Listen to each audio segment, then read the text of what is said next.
Salut à tous et bienvenue dans un nouvel épisode de l'Atelier numérique, le podcast qui vous connecte au savoir à l'IFPS. Salut Mia et salut à tous. Aujourd'hui, on va parler d'un sujet vital, sans lequel nos vies d'étudiants s'arrêtent net, le Wi-Fi. Exactement Tom, rester connecté c'est indispensable pour suivre les cours, faire des recherches, consulter MyCommunauté ou Moodle, mais pour les nouveaux, ça peut être un peu la jungle. C'est vrai, au début j'ai regardé les différents SSID et j'avoue, j'étais pas très sûr. Alors, on met les choses au clair, quel est le nom du réseau officiel ici ? Ouh là là, attention Tom, tout d'abord rappelons à nos auditeurs que le SSID c'est le nom du réseau.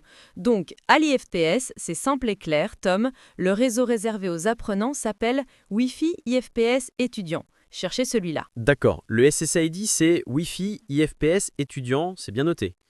Et pour se connecter, c'est le même mot de passe que pour nos accès Moodle ? Et non, ce serait trop simple. Plus sérieusement, les identifiants et mots de passe sont individuels et confidentiels et nous sont transmis par email par l'IFPS. Ce sont nos clés d'accès personnelles ? Ah, c'est une bonne piqûre de rappel. Donc on ne les partage jamais ? Jamais. C'est super important, Tom, non seulement pour la sécurité de tes données, mais aussi pour celle de tout le réseau de l'IFPS. Si tu partages tes accès, tu es responsable de ce que la personne fait avec. Donc, on le garde pour soi. Bon, une fois connecté, on est au top. Sauf que, Mia, j'ai remarqué un truc. Parfois, ça se déconnecte tout seul. Sans prévenir, je croyais que c'était mon téléphone qui buguait. Non, c'est normal, Tom, et c'est voulu. Pour des raisons de sécurité et pour garantir l'accès à tous, le Wi-Fi de l'IFPS se déconnecte régulièrement. Il faut juste se reconnecter, c'est une petite gymnastique à prendre. Ok, donc ce n'est pas un bug, c'est une fonctionnalité de sécurité. Bien noté.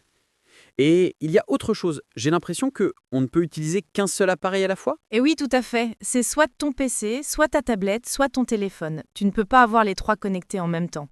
Un seul appareil sur ton compte, c'est la règle pour ne pas surcharger le réseau. Bon d'accord, c'est noté. Ah oui, un autre problème. La semaine dernière, j'étais dans l'amphi du bas et impossible d'avoir une bonne connexion pour signer avec EduSign. C'est un point sensible connu. La portée du réseau est parfois insuffisante dans cet amphi. Si tu as un cours important, le plus sûr c'est d'anticiper. Prévois par exemple de télécharger tes documents avant le cours. Comme c'est un problème bien connu, pour EduSign, il y a un QR code d'afficher à l'entrée de l'amphi. Et puis, un jour, ce souci sera réglé. Je suis certaine que l'Institut y travaille. Donc, pour résumer, on utilise le réseau Wi-Fi IFPS étudiant, on garde ses identifiants secrets, on ne se connecte qu'avec un seul appareil et on accepte les déconnexions régulières. Pour l'amphi du bas, ok, on va s'adapter. Et surtout, si malgré tout ça, la connexion ne veut rien savoir, à qui on s'adresse pour de l'aide concrète ? Très bonne question, Tom.